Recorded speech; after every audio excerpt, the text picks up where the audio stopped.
Well, a 6-wicket victory for the Commonwealth Bank Bushrangers, the greatest run chase in Australian limited overs domestic history. We're joined by the coach Simon Helmot, a very happy man today. I am happy today. Not often you're smiling after a day's play, but we're really pleased in that result. To get the record was tremendous, but I must admit, after we bowled first and we had to chase a target like that, no matter how small the ground is, it's still a massive target. So for us to be able to get the job done and had a really significant partnership with him, with Hussey and Finch, was great. The upside with the ball, Scott Boland comes into the team, 4 for 85, his best figures in either format, Shield or One Day, and really closed out the innings well for the Bushrangers when the Blues were looking for a big total. Yeah, big tick for Tim McCaskill and Damien Wright. They've done a great job with our bowls in the pre-season. Louie Cameron getting his chance in the Shield match, taking 2 wickets in that first innings, or 3 wickets, and then obviously Scotty getting his chance in this last game. Just shows that when you give the youngsters an opportunity, they certainly can flourish, and we're really pleased with his result. Aaron Finch at the top of the order was at his breathtaking best.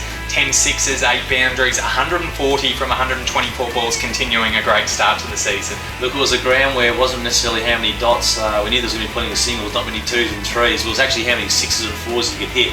And you'd know the stats there, Richard, how many there might have been, but we just had to try and get close. And I think they had 30 4s and something like 11 6s.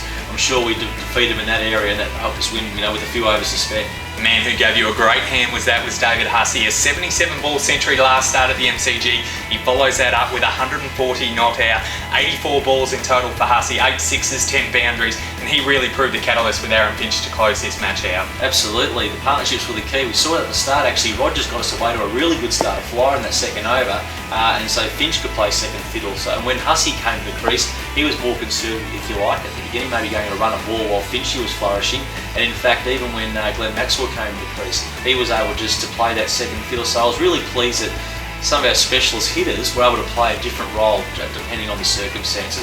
Huss, outstanding, proves again why he's one of the best in the country and actually in the world of limited overs cricket. And Finch, he stood up after not making 100 until a couple of games ago. Now he's the form batter in one-day cricket here in Australia.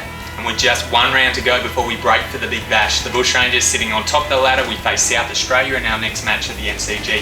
1 more win for the boys before they go into a break. Absolutely, such an important game. I think we're on 19 points now. They're a game behind, but on 14 points. So if we could nail a victory against them, we didn't do well against them last year, losing in fact both one-day matches. So if we can get that win there, it probably gives us some breathing space when we come to play one-day cricket after the Bash.